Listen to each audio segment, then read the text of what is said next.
It's the afternoon session for MotoGP's 8th round of the 2025 World Championship. Welcome to Motorland Aragon as we get ready to decide the running order for both Q1 and Q2 in what is a turning point in the championship coming into this season. Who knows what's going to happen over the next hour? The green light is about to go on.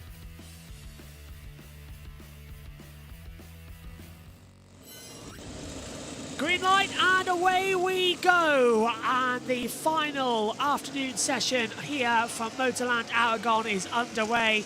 Moto2 and Moto3 have had their practice sessions. Now it's time for MotoGP to head out onto the circuit. We're just watching Jack Miller venture out now. Johan Zarco, conditions are superb. Air temperature at 30 degrees Celsius, ground temperature at 48 Celsius. 10 km/h wind speed though, so there is going to be blowing just ever so slightly the overall circuit here, so there will need to be a few changes, but it's not as bad as what we could have witnessed or expected coming into this one as well. Still, it's going to be fun. Let's say good afternoon to Gavin Emmett and Stephen Hodgson in the comms box. Moment, you're also trying to give Ducati a hurry up, aren't you? You're trying to just get across the frustrations that you're feeling. Yeah, because also if he does have that reaction, then we don't start going, someone's a little bit grumpy. We would though. So, it's true. So you can't win, can you? No, not from That's why I love being a commentator. Point of view. Yeah, because you can say, ooh, that's all you want to do. He did pick his hand back up as he said that at the same time as well. That's Michael's bag. Right, here we go then. As Marc Marquez leaves, interesting. Fabio Di Gianantonio behind him, because let's not forget there's all this talk at the moment about who's going where. I thought it was great with Susie and you guys early on talking about all the different chat that's going around the paddock. I didn't think that the rumour mill was going to click into gear really this year. I thought, one factory seat up, Luca Marini probably stick with him. Johan Zarco, yeah, he probably wanted him to satellite, yada yada. Well, Jorge Martin didn't read that script, did he? He dropped his bombshell before Aprilia All-Stars last weekend. That wasn't an awkward time at Misano, was it, last weekend? Yeah, I've seen some pictures and it just looked strained, didn't it? It was like Jorge Martin was having a conversation with Paolo Bonora, and I thought, you know what, it's tough. After you make your statement, I've released myself from a contract, and then you have to go off TR duties for your manufacturer. Timing was not on Martin's side. He had to have like an elastoplast around the back of his head to keep his smile open like that, because it just looked painted on. I looked at a lot of the images and I thought, surely it'd have been better for him not to go and just come out with an excuse to say he's seen a specialist. But it's such a big event for Aprilia. Yeah. And look, he wants to heal the wounds. He wants to come back and ride for the rest of the season. He actually wants to give it another go. But whether Aprilia give him that chance, I saw that Paolo Bonora had made some comments earlier today down in the pits that, look, we want to be able to work with Jorge, heal the wounds. Hands across the ocean, perhaps, from Aprilia. Let's see what happens. But there's no doubt about it. What it has done is got tongues wagging across the board, because there's talk about every single manufacturer has something going on, don't they? Yeah. All of them have got things on in the background, whether it be the GP25 for Ducati, whether it be Pedro Acosta wanting to go there, whether it's KTM's ownership, whether it's Yamaha's V4, whether it's Honda's situation with the factory bikes. Aprilia, Martin potentially could be to and Honda. all that, and Acosta could potentially be going to Honda. Or Johan Zarco, or all these. Everyone now has something. Yeah, you're so right. We thought it was going to be. Well, we'll talk about the racing, but there'll be no other big chat about rider movements. But it's even the top rack thing, which I think is brilliant for MotoGP if he were to come. None of it's been confirmed, but the rumour is that it'll go to Pramac Yamaha, and they actually today, Gino Borsoya said, yeah, Yamaha have spoken to Top Rack about that came out nowhere. I think it'd be brilliant, but again, that's another level, isn't it? On top of things throwing into the mix. And I was thinking about that. Surprised he's come a year earlier, and he said he only wanted to be in a factory team. Look, if they've given him a chance to sign for Pramac, it's a Yamaha, sign a Yamaha contract. You have a year in Pramac.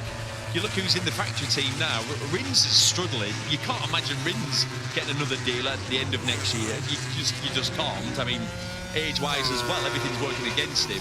So then you're in the absolute perfect position to slot into the factory team with the rule change, with the Pirelli tyres. Boom. Well, the one thing for Top Rack, from his point of view, is you see Augusto Fernandez out there as a wild card here this weekend for Yamaha, and actually went well earlier today.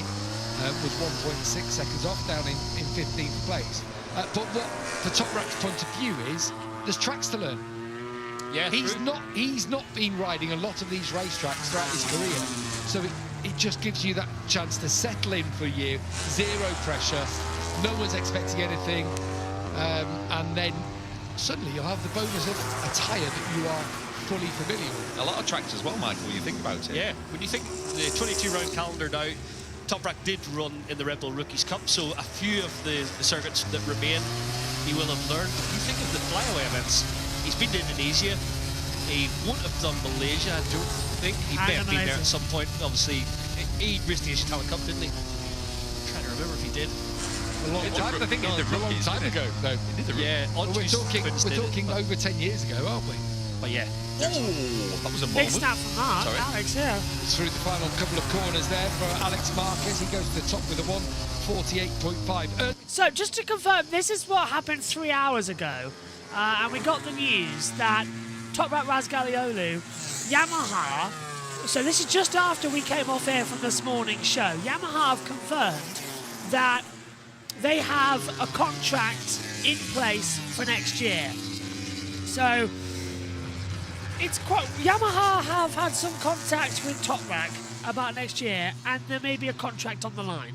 So Top Rack Razgaliolu may move BMW in the World Superbikes over to a Yamaha bike. Now, is that Prima Pramac or is that factory Yamaha?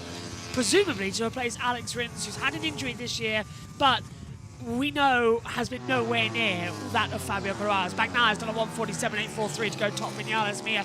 Alex Marquez bashing in Morbidelli, Acosta. Now we've got Marc Marquez, Aldeguer, and Di Giannantonio jumping through that mix as well. So the top 10 that are highlighted for you on your screen to go through to the next session. Still finding some time. But yeah, right, get back to the... This is Alex Marquez quickly at the last corner that Neil spotted. Mid-corner, elbow down, and the front. Does it dip away from him on entry? He was a little jump, yeah. Front starts to curve upwards like he's going to go for a high side, corrects it, but can't bring it back too low. So he's turning into the left, the tyre starts to go up to the right, corrects it, almost counter slides the rear, and it's just a little bit of a wobble. And that, we're watching that at 25,000 frames per second. In reality, it would have been like, whoa, like we saw on the television, just a little straight. Okay, so Prima Pramac, Yamaha team director, confirmed that contact with World Superbike reigning champion, saying that rumours are rumours. Of course, Yamaha have had some contact with Top Rack. They are discussing. We are talking about next season, but we also need to think about our riders. Our riders have shown great potential at the moment. We have to understand if we want to keep the same lineup as this season. But as always, we're in discussion. Now, Top Rack has raced MotoGP machinery. He did the test at Jerez in 2023. Finished in World Superbike that year, though. Then last year got 13 in a row. Borsoli said, it depends on the agreement. We have two different agreements with our riders. We need to study deeper and talk with the managers about the future. We are still thinking about the lineup next year. I don't want to add anything more. As I said before, rumours are rumours. No contract has been signed already with Top Rack. We have just opened a window for discussions between here and summer. We need to understand where our riders are, and we need to take a decision. That's it. So we did the El Turco did the Red Bulls Rookie Cup, and he did do Moto 2 in 2011. His manager did that, going back forward there as well. So that's just breaking news that I've come through. So Top Rack might be coming with Yamaha. Let's get the thoughts of the boys. The thing that Michelin was saying, what's Aldeguer running in front of his front tyre there? Now I wondered if he got with the hard. They were just saying, watch out through your turn 2s and 3s. Even in these temperatures with the hard front, you still have to activate it. It's got a modified casing here this weekend. It does mean if you early on in the laps, the sequence, isn't there, from turn 15 round to turn 1, long time where you're not on the right-hand side of the tyre.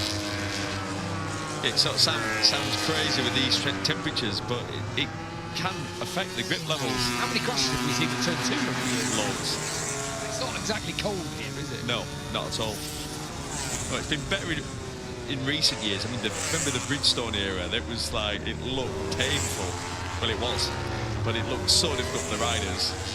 Bezzecchi up into second place. This is a track where... all of a sudden, it's really tight at the top. Going around this morning, Mark had got 0.9 of a second over the field, and as it stands, we've got 0.9 covering the top 15. He's running medium tyre front of rear, front and rear, as are the majority of the field at the moment. Mir didn't have a bad morning. He ran wide on a couple of occasions. 7th quickest. He was top Honda earlier today, and the talk is his seat might be under pressure. I know he's got a 2-year deal to the end of next year, but in terms of the moving people around, there's talk of that as well, isn't there? Yeah, the factory seat is open, you would imagine, to, well, Johan Zarco. We know Lucio Cecchinello wants to keep Zarco in his fold, but that is a factory ride, essentially, in a private team. Could they move Mir aside into LCR, promote Zarco? Could it be that, actually, you suggested it this morning, they let both the riders in the factory garage get moved across to LCR? You just don't know what the bosses are thinking. The fact is, Marini's out of contract at the end of the year, which is where you think, okay, yeah, less of a sticking point there, is it? And I have the feel for Luca Marini. He's the only MotoGP rider, Neil, that has not crashed this year. Yeah, finished. Oh, he didn't crash at all. Not once has he crashed in MotoGP this year. Only rider not to have crashed this year. He goes for a test at Suzuka. Yeah, that's... And he's punctured a lung, dislocated hip. Oh, I forgot about his hip. He's had a lot happen. Sternum. But, like... You're not saying that, are you? No, So no. that's... when I heard it straight away, I'm like, well, obviously he's not flying back. He's still in... I think he's been moved to Tokyo now. He was in Suzuka. But, you know, if he can come back this week, he's going to be laid up a while. Yeah, he's definitely going to be laid up. And timing's everything for what a horrible time for an injury where he'd a chance to prove himself, but That is always the risk. that's the risk into Changing tyres, changing bike. He's on Bridgestones on a super bike.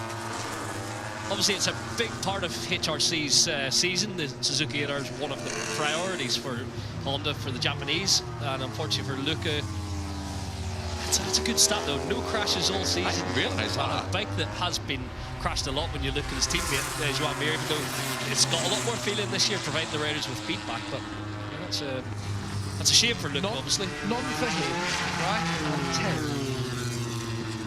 for Mir. Wow. No, sorry, 9. It's 10 for Morbidelli, and it's 9 for Mir. Here's one thing then. I'm going to say a strange thing. Shock. So, Marini, 0 crashes. Get ready for what I'm going to say. This is a drum roller. That's not enough. Like, you have to crash more than 0. You have to. Otherwise, the team will be like, what?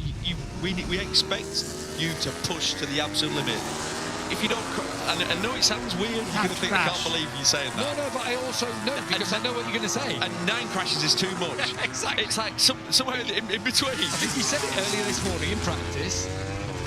I want Mir and Marini, you want the best of both. Yeah. I want that articulate, sort of intelligent, good test rider with that fiery, I'm going to just ride the absolute wheels off this bike.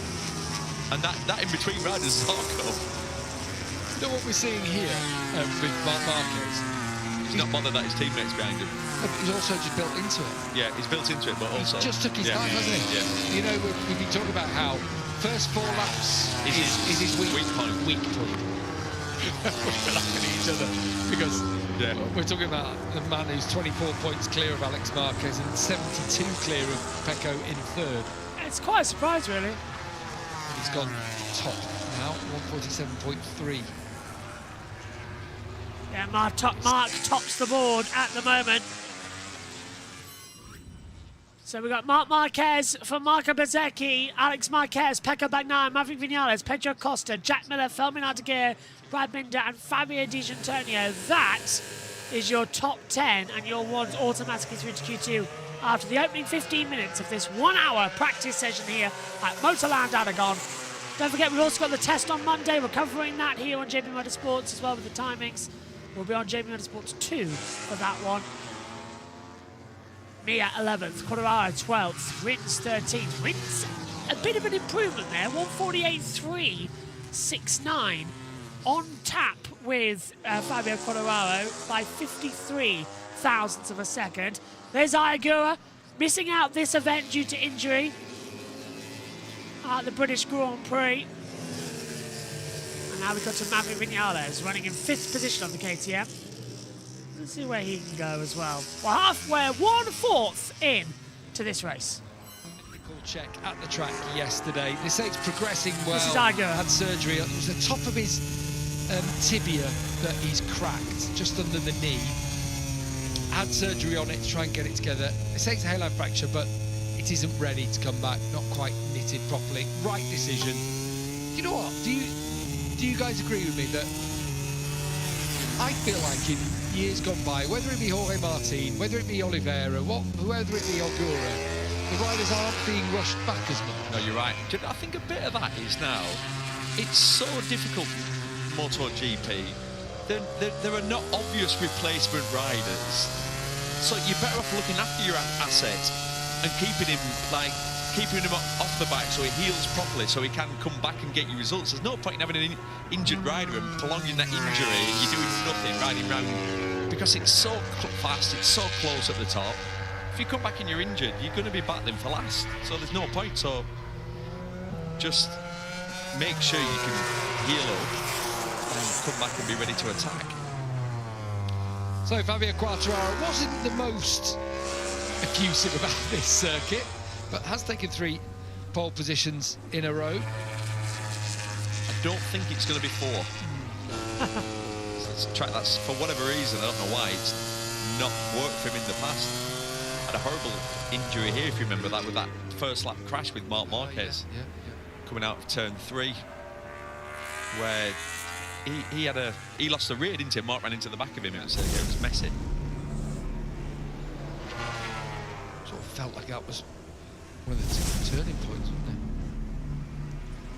it? Here is Quartararo down towards turn 1. Really giving it hell, Test isn't he? here after the weekend. Yamaha say they won't be bringing the V4, but they will be bringing new engines. Sounds like Augusto's got 2 specs to test on track here during the race weekend as well. I'm presuming that whatever he's testing now is what then, Fabio and the rest will try on Monday. That's so good, isn't it, to be able to do that, to test those 2 engines in race scenarios, race situations, out on track with other bikes, see what's the slipstream feel or the power feels like down the straight, acceleration against the bikes. You've got so much quality information, and that gives Fernandez's feedback, makes it so much more accurate. Then it's like, right, that engine's a 1. That's what you want to test. He's fast as well. 16th at the moment in this session, 1.3 down ahead of Bastianini. Raul Fernandez. Oh, Fabio, try one-handed this year. That's it. Yeah, he's turned up in a few. Is he really? Like, what a season he's having. Enea Bastianini, think of some of them racers last year. Think of Misano, that last lap battle with Jorge Martin, where he duffed him up into turn 5. Incredible. And just is not gelling at all. He's currently 1.5 seconds off, and that's sort of where he's been all season. It's incredible, isn't it? Could he be looking a way out of Tech 3? Oh, now. I haven't heard that. Remember, I'm just thinking. Let's start it. Well, no, the talk is Aprilia, isn't there? That there might be a possibility of him. At the time, I remember thinking, because you remember it was sort of an availability, and he decided to go the KTM route. Yeah. He hadn't already chosen to go.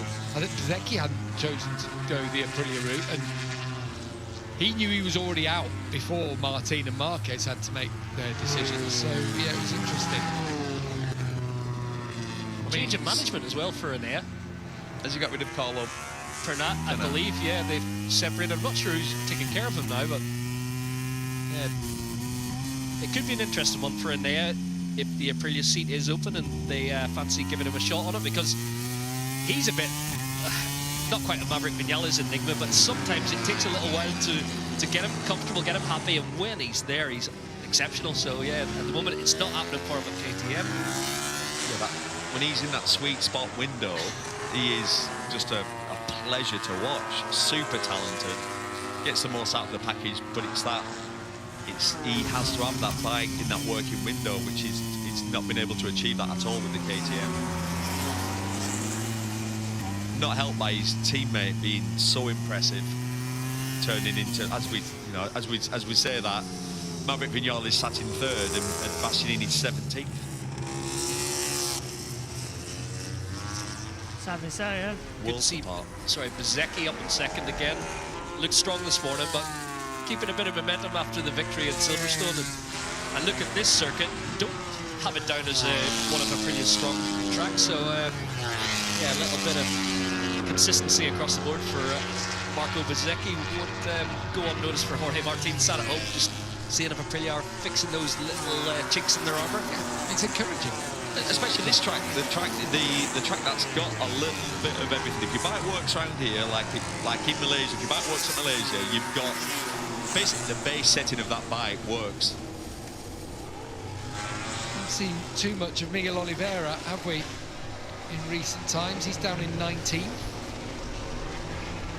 I know it sounds harsh what I'm going to say, but you feel like Chantra doesn't really deserve another year. He's not been in the mix at any point. In fact, the first round in Thailand, he wasn't that far off. He probably yeah, but I mean, I'm only going to be the devil's advocate. His arm pump surgery that he had, he only came back last round after arm pump surgery, missed out in France, and then came back for the first time since that. But you're right, you're absolutely right. Just it's not as close as it is as we stand at the moment in a championship. And I agree. We understand why. Do you know, I was looking at the riders' results. Riders' performances at this track, and his best result here has been a 6th place in Moto 2. And as I read that, I thought, yeah, no wonder he's struggling in MotoGP. Really, we understand why he got the ride, and sometimes it can work out for a rider. Hey, he's not bad Moto2 rider. He's a Grand Prix winner and podium finisher. But we all knew, but you understand, and we said it before. The championship has to broaden its horizons. We talk about it with Top Racket, it does. It hasn't worked. It hasn't worked. Whether they'll continue with the experiment next year, we'll just have to wait to say. Yeah. The politics of it, though, do Idemitsu demand an Asian rider? I don't know. Do they? I don't know. Obviously, two separate sponsors. Prefer it. Yeah, you would imagine they would. They were happy with the Japanese rider for a lot of years. Now having a Thai rider, it's probably good for them in the Asian markets. But is it better to have let's say a Luca Marini or whoever ends up in the satellite Honda squad? I don't know. I think it depends. We're not going to have a Thai Grand Prix by the sounds of things next year. Really? No, that's a disappointment. Yeah, the talk was that they're putting all their efforts, all the eggs in the Formula 1 basket, and we might not get one in Thailand next year. I've not heard that. Yeah, when we were there, do you not remember when we were there opening round of the championship? How well, I'd be happy about that. About not going back to Buriram. Yeah, just have a year off on Buriram. It's a long way to go. It's popular though, the Asian market, popular in Thailand. But anyway, we'll see what happens on that front. But again, it's one of these national heroes or everything. We know it only too well as Brits, don't we? Yeah. Come see, come sa.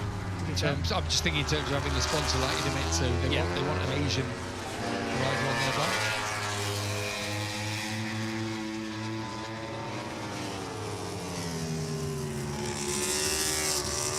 Tranmere needs a turnaround in fortunes. I don't think his pace is that far away. I think his luck has just deserted him a little bit here and there. He was caught up in France, unfortunately for him.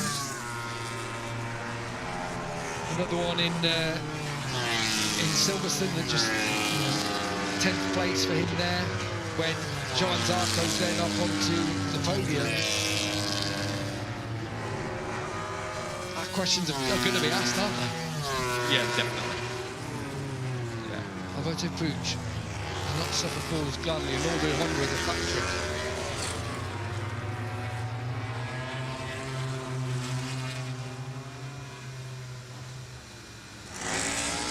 currently running 11th. Santi's still plugging away behind the scenes there at Honda. Working hard.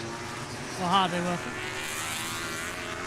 And things are moving on, and the talk is about Honda and, you know, perhaps having a look at Jorge Martin, perhaps having a look at Pedro Acosta. Who can blame them? And who knows what's going to come out of the box for 2027? Well, with the way this bike's improved, and with the people that they have employed, you know, Romano Albeziano from Aprilia,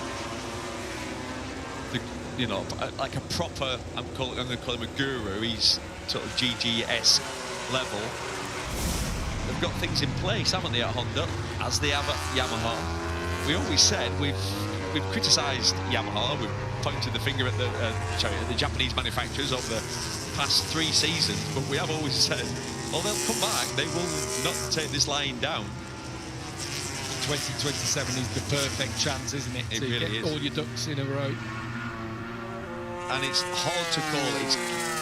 No one can say what is going to happen. Everyone can have a guess. Maybe ducks in a row isn't the right thing when we're thinking what Ducati might bring out. You don't want all the dukes at the start, do you? At the front. Tell you what's worrying, talking about Ducati for World Superbikes, you look at the recent Superbike tests, and you've got Pirro there testing the new the Panigale V4 back it in, and it's that you look at it now, and that's got ground effect fairing on it and all that lot, and you just essentially then what happens is then every manufacturer in World Superbikes has got to go down that road, and then It gets messy. but you can't blame Ducati. It's not their fault that they've got money into developing and putting their knowledge and experience down into their Superbike project. You can't blame them for that, but then they've already got the best bike on the grid, it looks like, doesn't it? So Miguel Oliveira improves, as Jack Miller did just previously. Miller up to 6th, Oliveira up to 12th. Morbidelli just went into 13th place. It's Marc Marquez leading, Bezzecchi on the Aprilia. Maverick Vinales 3rd quickest, Alex Marquez 4th, Pecco Bagnaia in 5th place, and Alex Rins now up into 12th.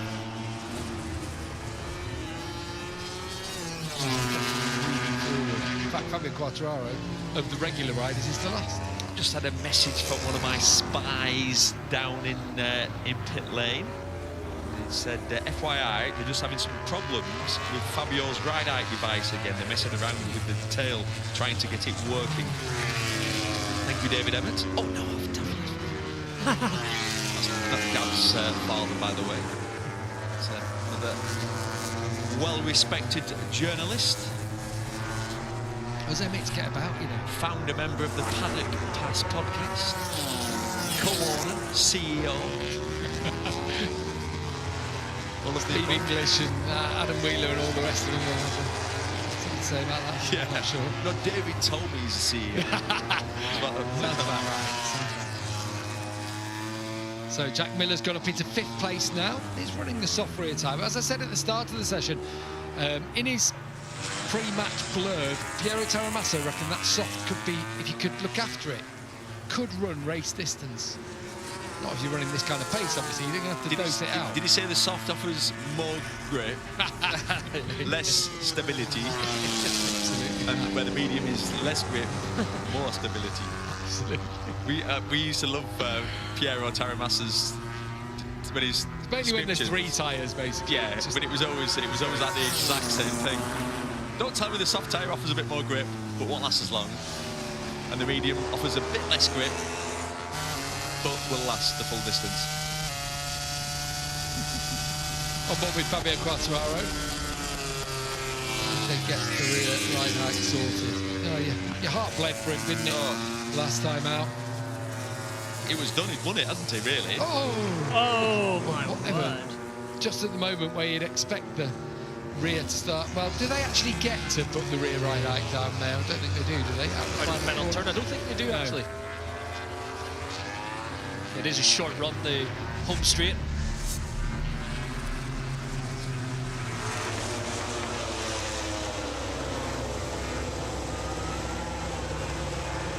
Fabio didn't crash a lot as well. He's another one with a lot of feeling. Also been down twice. 4 times this year. One more than wins. That's your sweet spot there, isn't it? Sweet spot, I'm happy with that. Yeah.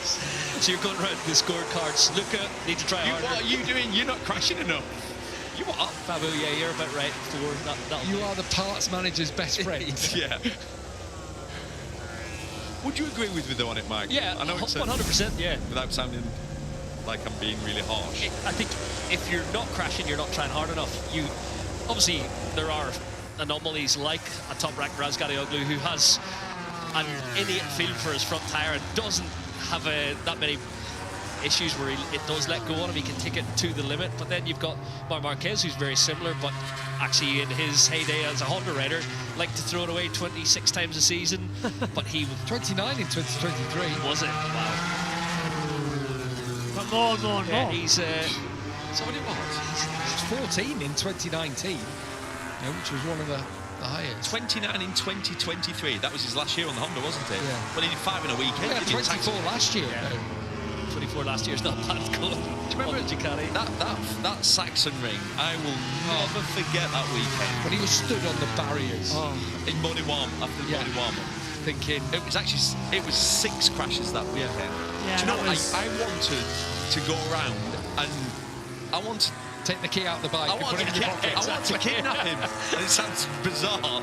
I wanted to just save him from himself. It was horrible to watch.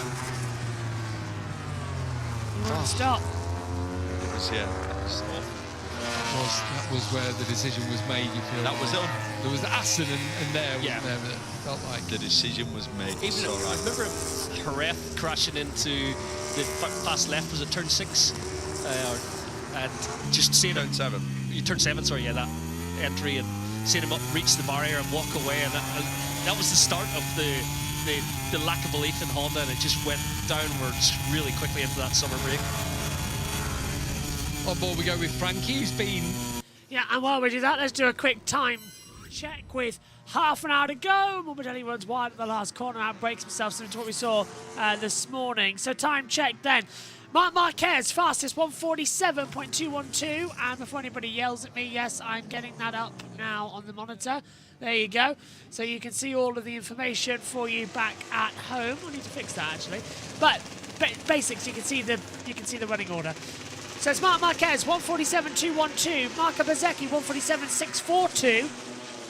Maverick Vinales third. Pecco Bagnaia has just jumped up to fourth for his best lap time. Ferdinand Daguerre fifth. Alex Marquez sixth. Pedro Acosta is 7th, Jack Miller 8th, Franco Morbidelli 9th, and Juan Mir rounds out your top 10. As we just take a look at what happened to Morbidelli coming into the last corner. Just on entry, the front dipped away from him. He's a left-hander downhill, front dipped, so he immediately sat the bike up. A little bit of wheel spin from the back of the bike as well, actually, on the rear tyre, you could see. It was just an acceleration, it's just an entry. As soon as you pull the throttle, it just dips away from you at the back.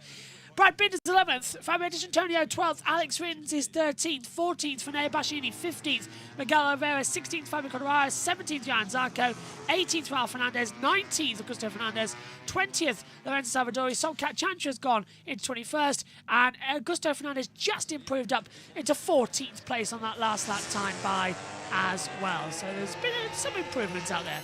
Send it back to TNT. So that means it's expensive, doesn't it? Yeah. Oh yeah, the bike's gone. Yeah, that's what happened to Morbidelli. Bike's gone. There's blue smoke coming out the back of it, and he's back in the pits. Yeah, with that incident at Silverstone, obviously we don't know what was said. We saw the pictures. What we saw was Aleix Espargaro, was it lap 1, crashed, lost the front into the Vale chicane and wiped out his mate. Obviously I'm joking, Frankie Morbidelli. They don't get on, they've not got on for years. And then you could see them having words on their way back into pit lane. He has got a crack in his ankle, hasn't he, Frankie? Yeah. He rode with, the race with. Brilliant ride in the end, battling with Marc, and then, racing with it this weekend. Fabio Quartararo every time through turn 1. Can't get it stopped. No, can it? Ready to punch the lights out of his M1. He was just considering giving his dash an uppercut there, wasn't he? And he just thought better of it. Well, About 3 times we've seen it now. What's annoying is that he's 17th fastest, the man who has been on pole position for the last 3 weekends. So go on then. We talk about this bike. Well, the old thing was not turning. you know, as he would necessarily have liked. He seemed to have had it sorted. So what do we reckon's different about Aragon? Doesn't like the track. Doesn't like it. Unfortunately, it can be a case of a track that doesn't click for you, no matter what settings they throw at it. Alex Rins was up in the top 4, was it, this morning in the practice session? Jack Miller's looked good. Augusto Fernandez is strong. So Fabio is the anomaly at the moment. He'll find a way to get it up into the top 5, I'm pretty confident, but he's not going to be the pole hound he's been over the last 3 GPs. Even then, through turn 1, just didn't look right.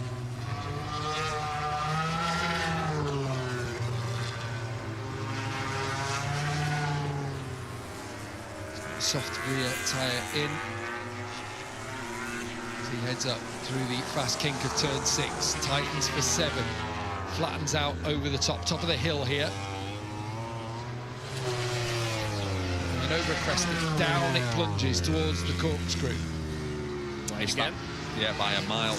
Massive. The problem is when you miss that, then the next part of that section's so tight, so you lose all your drive out of the oil. It's not happening at all, is it? It's weird. I don't know if he might be on getting close to mileage on a tyre as well, like he's not a lot of grip. He's sat high or something, I don't know, something about it just doesn't look quite right. The graphics saying he's out there with a new soft rear on, but yeah, on the side of the circle I'm looking at. Oh, no, you're right. Sorry, with his quad on. Used medium front, new soft rear tyre. Zarco's used that to go 11th.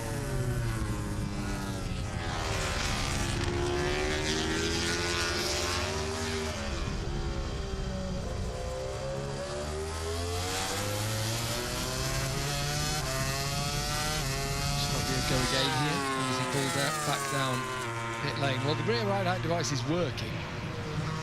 Sat down there. It has popped up on this occasion.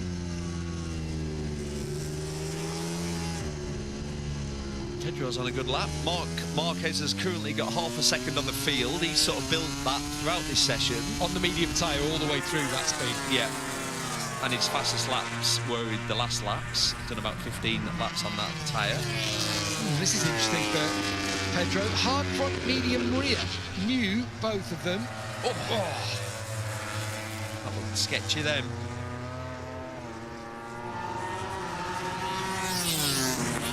Pedro Costa up into 2nd place. And there we are, frustration for Fabio Quartararo. Well, in the last 15 minutes that we really get the go point in this session when everyone comes back out on the track to do their quali laps. Sylvain Guintoli and his BMW team, fastest in Q1. At Spa. Over at the qualifying for Spa. Good. Q2 coming up later on this afternoon. You can watch the coverage starting Saturday, 11 AM on TNT Sports 4 and Discovery Plus. That's, of course, the second round of the FIM Endurance World Championship over in Belgium. That's why there's no Sylvain here this weekend. Let's hope the weather's better than round 1 in Le Mans. Or last year, I think it was in Spa, wasn't it? Back then as well, yeah. Yeah, I hope so for everyone concerned then. Because that is one track through Eau Rouge. And I really wouldn't fancy that one when it's sketchy. It's one of the few tracks I've not had the pleasure of racing round or riding round even, so I would love to. I believe it's one of the best. Basically says everybody. So it's one of those places. So it's not like, I mean, I've not seen this animated for a while. Do you know why? And it's so refreshing to see because the belief has come back. He now expects to be up there. We'd lost the flair of Fabio. If you think about it, we've lost him for 18 months, really, where he'd accepted defeat. Well, resignation. Yeah. Oh, that's the bike, and there's nothing I can do. But now he expects it to be better, and we're obviously trying some things, but nothing's working. New spec, is that more of the current spec for Chantra with the Honda? Definitely. Looks Look at the back of the bike. Looks a lot more like what you'd expect to see, but he's been getting back down to that. Yeah. Perhaps some parts that are in Luca Marini's garage have filtered down to the tyre rider. Obviously, it does happen when you get a rider sitting out for a weekend. There are a few parts that need to be tested, and they may utilise some Kiat's experience. Certainly the rear of the bike looked more up to date. See, he had that weird bulbous sort of looked like a bigger mass damper that we saw Honda test at the start of the year. It was from Sepang, wasn't it? Exactly. Right, And Chandra got stuck with it, didn't he? So Mir's gone with the medium front and the soft rear tyre, and he's in touch here. He's currently in 10th place, Mir. The majority of the field are back in the pits. Only Mir, Di Gianantonio and Vinales currently out on the racetrack with just over 20 minutes remaining. If you are just joining us, we've had a fairly steady session. Marc Marquez has pushed the pace on at the front. Times tighter than they were earlier today as Mir goes up into 7th spot. Main story really has been Quartararo's frustration with his motorcycle.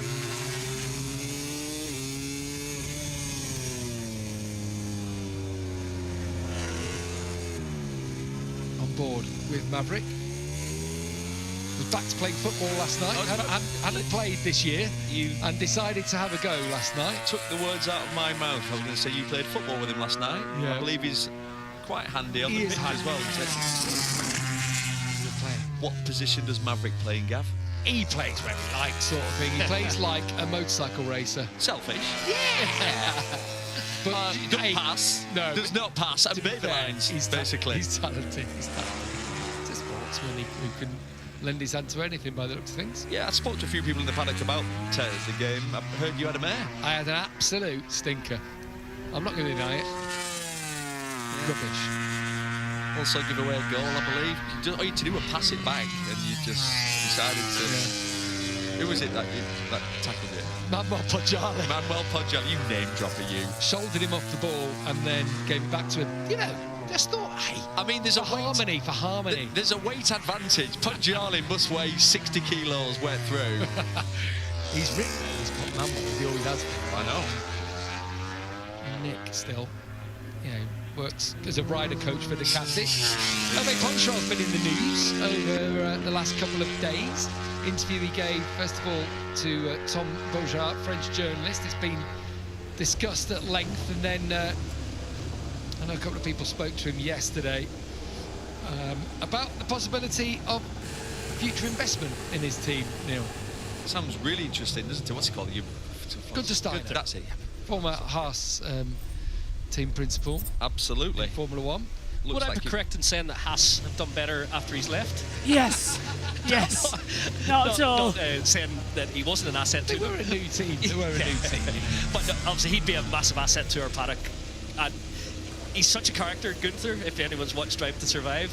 And yeah, obviously taking a keen interest in our sport and our paddock with the Liberty Media acquisition, we think, imminently about to happen. It is any time now, isn't it? Yeah, that's when the cut-off date is. And everyone I speak to in the paddock has it as a done deal. Hervé saying as much himself, but what it's led to is people looking to invest. Who knows what the situation is with KTM, but he has a deal with KTM until the end of next year, but maybe they can't support in the way they have with sponsor before. Like obviously it's Red Bull on the side, so maybe he has to find money on that side. And Hervé outwardly saying, I've got to look after the situation here, and that's where possibility of further investment. I know you were talking about it earlier, this American consortium, Lewis Hamilton. You know, there are a lot of people looking at getting involved, trying to get in at, shall we say, with the lift at ground level. Yeah, I think everyone is well aware of what Liberty Media were able to do for Formula One. Now, if they could do half of what they managed to achieve for Formula One, it'd be incredible for our sport, and it would potentially probably triple, quadruple the value of every team in this paddock. So it would make sense that some people are interested in getting involved. Absolutely. And if it is a bit of fresh investment, again, as I say, things like the top rack thing are just good for the sport as a whole, and you want fresh investment, fresh eyes on things. I know they've appointed a new fan engagement marketing company, Two Circles, I think it was, in the week, especially looking at the US and UK markets, which is great news for us. Definitely areas of, I mean, we know the turnout at Silverstone was very disappointing for everyone, so And it will go back to August next year. That has been announced. It will be that weekend in August. Is the date, 7th to the 9th in 2026. That's already been decided for anyone who didn't fit in with them. I expect anyone A lot of people who's in like that situation is perhaps over at the TT currently. Just watching it, Gav. Hutchie was in a podium place halfway in the first lap and just had to retire there. I'm not sure what's going on. Right, okay. Got it. Sorry to hear that. Oh.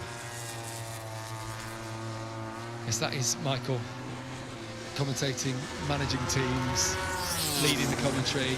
Anything else you've got this weekend? No, not this weekend. No. Yeah, just the standard. Just a standard 12 balls in the air. That was his lap gone there for Aldeguer because he touched the green paint. There's a lot of track limits here. Outside of turn 1, outside of turn 2, outside of turn 3, outside of turn 5, and then turns 12 and 13 you've got on the outside. And out of the final corner was another one to keep an eye on. Just have a see here where Pecco Bagnaia goes. If you go just too much on the outside there, you see where the curve came back in. So while there are some Misano curbs around this racetrack, there are other parts where you haven't transgressed. Pecco Bagnaia Just forcing it a little bit too aggressive on the change of direction there, and he sort of just tied it up in knots. That was close to being a big down one. side of the bike there, up through turn 3. Pecco isn't an aggressive overrider, is he? No. When he's quick, he's smooth. He so is. That was him just forcing it a little bit, but that's what you do when you're not quite feeling it. How many times have I said to you, Dav, the weirdest part of our sport is when it's not quite happening, what you end up doing is trying harder and going slower. And you've got to take that step back and let it come to you and let it flow and be natural. That's how Bagnaia rides. Meanwhile, while Bagnaia and Morbidelli not improving, Fernandez behind them is picking up a little bit of time. But look at Marc Marquez, his first lap on the soft tyre this afternoon. And he's found 2/10 in the first sector alone. Was it the second sector where he seemed strongest this morning? He's just found another 3/10. All right, I had spotted that actually. Well, that is through Marc Marquez corner. It ends between, turn 11, between 10 and 12 there. This is into the final sector for Bagnaia, who has found time as this lap has gone on. But then look where Marc Marquez is. 8/10 between them, effectively, in lap times. Yeah, Bagnaia's first sector was super scrappy though, so he'll know that. Marquez down into turn 16, a slight twitch as he tipped it in. Bagnaia up to third, Morbidelli up into 6th place.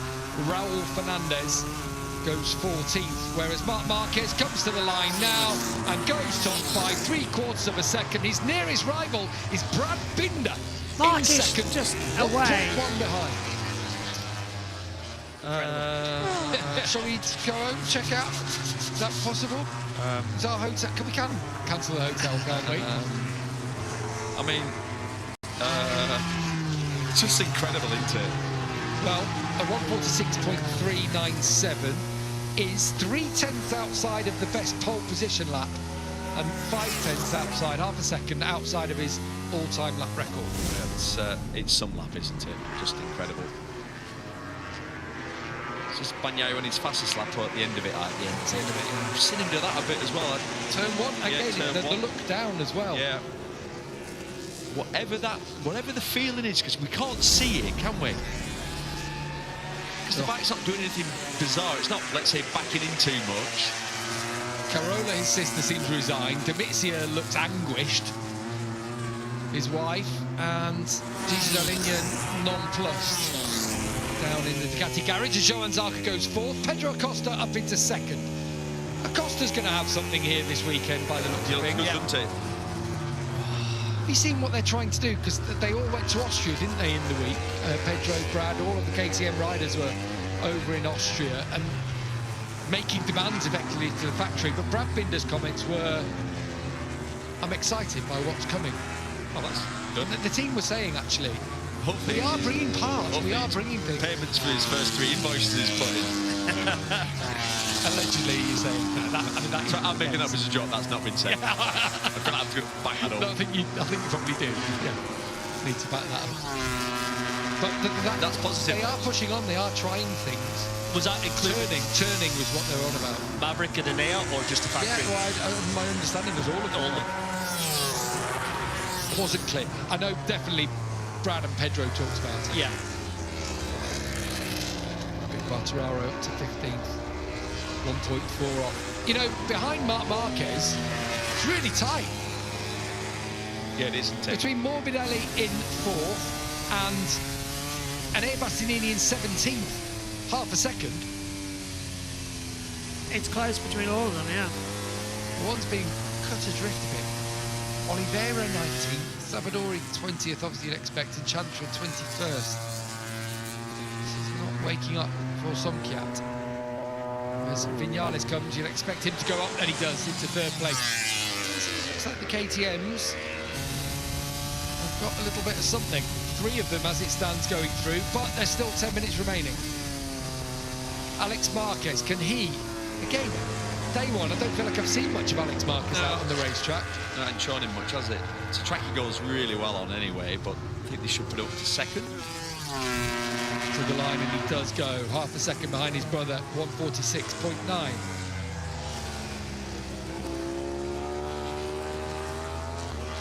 Looks like you've got one flying lap to have a really good go at it. Everyone appears to just sit up as soon as they've done their lap. Yeah, it's hard work around here. Hard on the tyres, hard on the left side, lots of long corners where you accelerate. So Mir up to 6th there, same time as Frankie Morbidelli. It's a good lap from Mir if he can hold on. Still think you're probably going to need to go again with 9 minutes remaining. Pecco Bagnaia definitely is. He's in 10th as it stands. Yeah, like that we saw, it wasn't a good lap for him. It was pretty scrappy. Yeah, in 10th. Jack Miller's back down the pits. He's out of the 10 as things stand. In fact, no Yamahas in that 10 at the moment. Miller is This top is that Yamaha. little moment. It basically spun up out of the first corner as he was then trying to pick the bike up and change direction. So that's why it sort of snapped. Let's listen to it.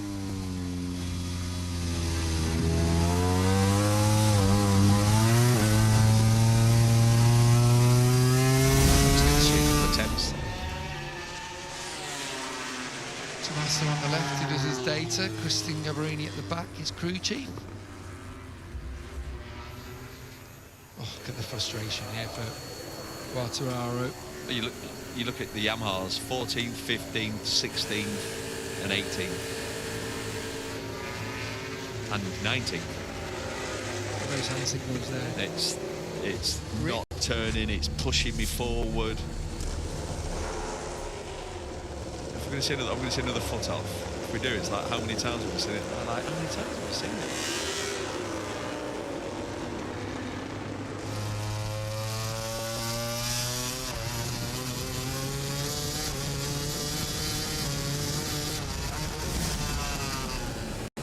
Don't look fun at the moment. No, I don't. Quartararo out there. Hard work. Yeah, how frustrating though when you come off a Silverstone weekend where you pretty much had a win in the bag, bike work, pole was in the bag, and then you turn up here and it's just not clicking, it's not easy, and it's utterly frustrating the man at the moment. You can see it's evident in his gestures and his face, but hopefully they can turn it around for him here.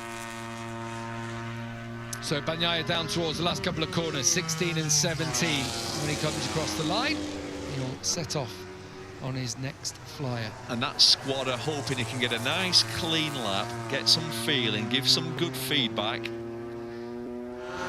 try and get that gap down from, well, it's 1.2 at the moment. Just see what's next, yeah. He needs to be looking at Alex Marquez if he can get sort of within half a second of his teammate. Would be respectable. Better start to the lap on this occasion. The problem here is Bit got of traffic he has here, which it just takes your eye through that part of the track. Hard not to just look at them a little bit. Miller and Bastianini, both former teammates that he comes through on. And he's going to get Aldeguer. Oh, thankfully he got out of the way nicely. Yeah, did well. Yeah, that's better, much better. Definitely an improvement here for Bagnaia. Can he keep it rolling? Down through the corkscrew. See what happens next. Through 9. Then turn 10, Marc Marquez corner. As you start to light it up, attacking down. This is where the second split comes up. Does he get the edge of the curb? He's lost a few tenths in there. 5 minutes to go. Doesn't. It looks nervous. Yeah. It really does. But do you know what you feel like probably happened? They're having to try things because he's requesting that, and then you end up. It's really common. You end up going down a dead end, a cul-de-sac, and then you lose the sweet spot. He's found time in that third sector. Actually picked up time in comparison to Marc Marquez. So third sector works in the slower part of the racetrack. So there looks a lot of transfer on the bike as well. To the line from Bagnaia up to 5th. Is that going to be enough? 147.292. No, going again. So it'll be tight. I don't think that would be enough if he was to back out of it. But will he have another lap left on those tyres? Well, Fernandez also. It's that second split where Marc Marquez is killing him, it feels like, yeah. Through 9 and 10, isn't it? Actually, the majority of that second sector are right-handers through 6, 7, 8, tight of 9. So Ralph Fernandez down the back straight. Bagnaia's had a good first split, much better again.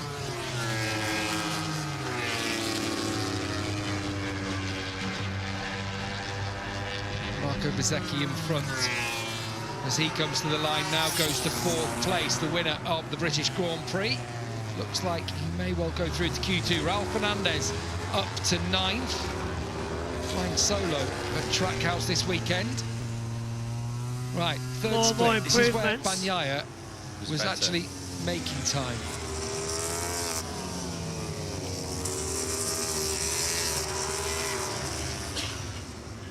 Yeah, he's fast through there. Yeah. You're all right.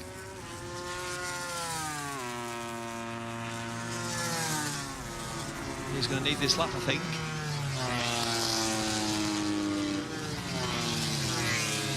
Everyone is out on the racetrack now. Final ones to join Zarco, Vinales and Acosta.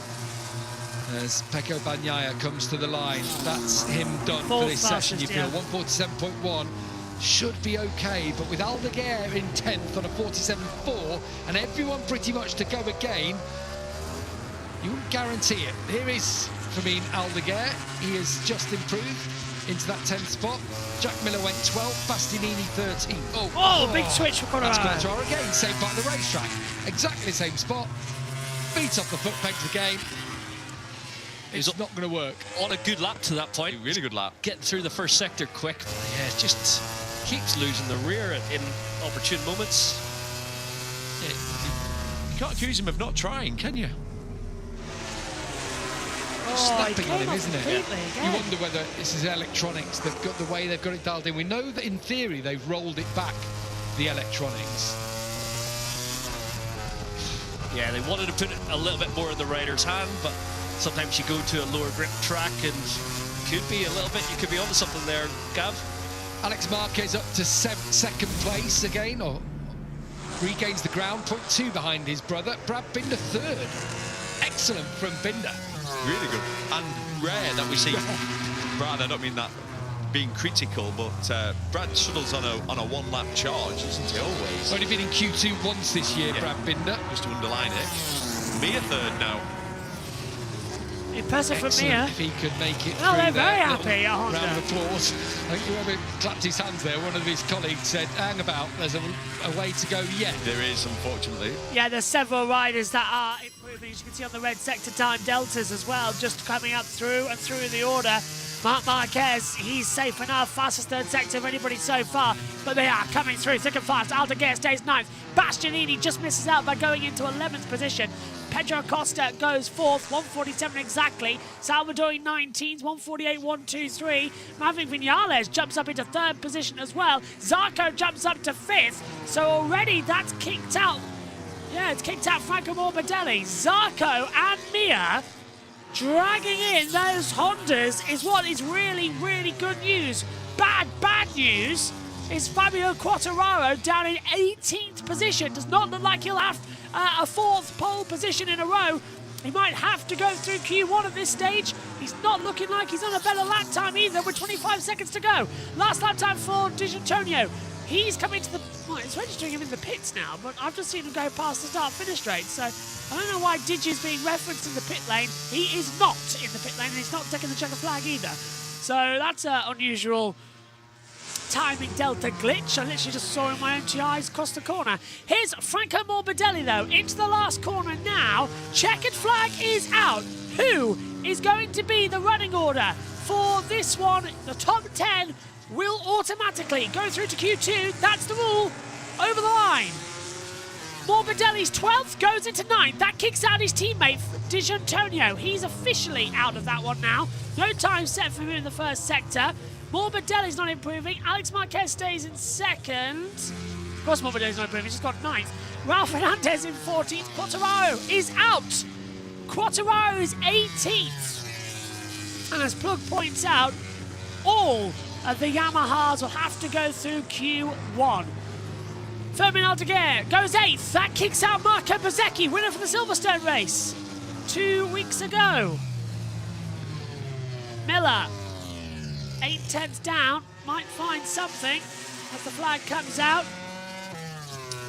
Nope, stays 16th. Vinales stays 3rd. I don't see anybody else improving. You can see the sector times, the same as me up here in the commentary box. No one else improving. So, your top 10, Marc Marquez, Alex Marquez, Maverick Vinales, Juan Mir, Pedro Acosta, Johan Zarco, Brad Binder, Fermin Aldeguer, Pecco Bagnaia and Franco Morbidelli. Having to go through Q1 is Marco Bezzecchi, Fabio Di Antonio, Enea Bassini, Ralph Fernandez, Alex Rins, Jack Miller, Augusto Fernandez, Fabio Quartararo, Lorenzo Salvadori, Miguel Oliveira and Somkat Chantra. Quartararo's unhappiness with that bike several times in that session, glitching him off down at turn 12, and unfortunately that's where it comes to at the moment. What a bad end. You could see the frustration was evident, and it escalated and he couldn't really settle the ship. In the end, Marc Marquez didn't even need to use another tyre, did he? I'm not sure whether he went out on one or whether he just kept the same tyre. I didn't see him pushing on at the end there at all. He knew it was done, and so that gives him, you know, just an extra little bit of an extra tyre there to use as and when required. Marc Marquez fastest by 2/10 from his brother Alex, and then it's tasty, isn't it? Behind, Maverick Vinales 3rd, Juan Mir 4th, identical lap times for the two Spaniards. Pedro Acosta 5th, Zarco 6th, so 2 Hondas through. Brad Binder, I am pleased to see that. He said he was, you know, looking at this weekend from a confident mindset. 7th for him. Aldeguer, Bagnaia, Morbidelli 8th, 9th, 10th. Did Mark spin up again a little bit? It looked like it. Yeah. I think if we were on board with him, it sounded like it. He's doing what we normally see from this man. Never see Bagnaia for a few spin-ups. And then they seem to dial it down for the race. It's a short run, isn't it, down to So short. turn 1. Oh, that's good. There we are.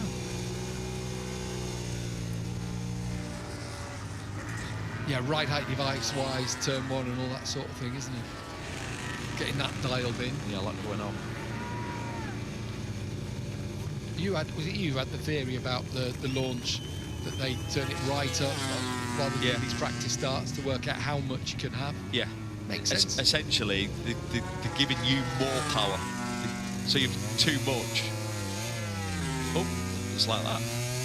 And then they can just wind it down, just dial it down a little bit. That's my theory. That's good news, isn't it, for all of us? Maverick Vinales back in the mix. Yeah. Especially the fact that it's not just him. Acosta and Binder are there too. Really good news. It's a long season, isn't it? We're only at round 8, so if at this point now KTM could get a little bit of direction, we've got that test coming on Monday. Well, all the news has just been negative. All the spin this year, the media for KTM has been negativity. Yes, there was the bright spark of Maverick early on in the year. What happened in Qatar, then that got taken away from him. But in general, the news hasn't been great from Austria, and this just paints a good picture around the track where you need a bike that turns well. Herbert's like a schoolboy motocross dad. He's there like doing a good third in that session. That's his passion, isn't it? I mean, Herbert's had a team in this paddock since early 80s or mid 80s, and it's like it's his first season.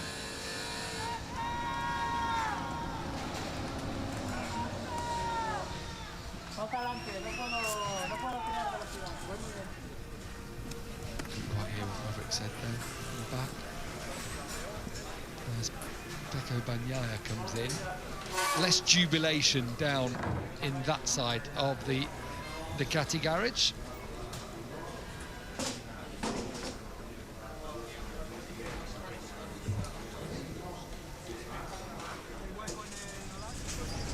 Not a bad Friday for him overall, though.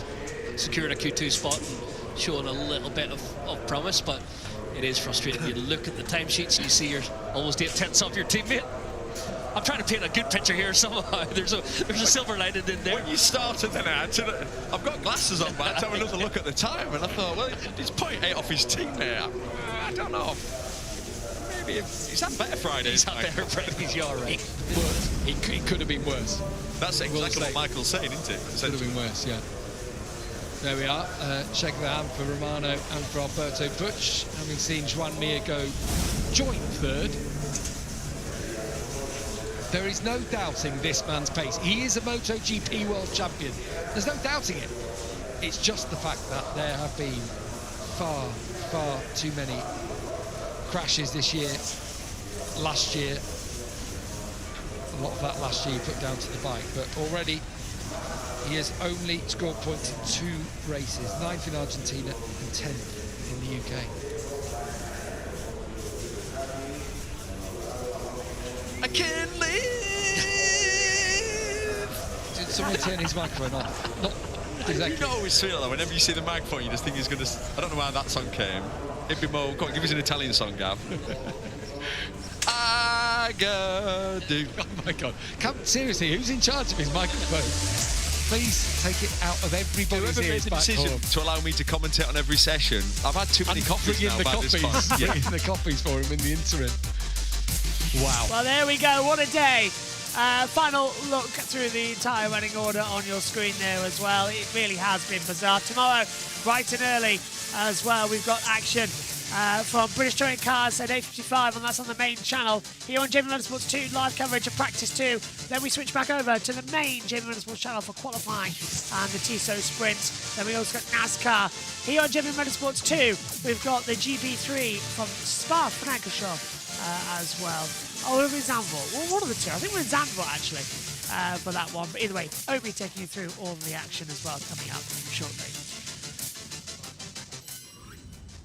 Weird day. Mark's still fastest. Let's hope he can keep it. Thanks for your company. We'll see you again tomorrow. Take care. Bye-bye.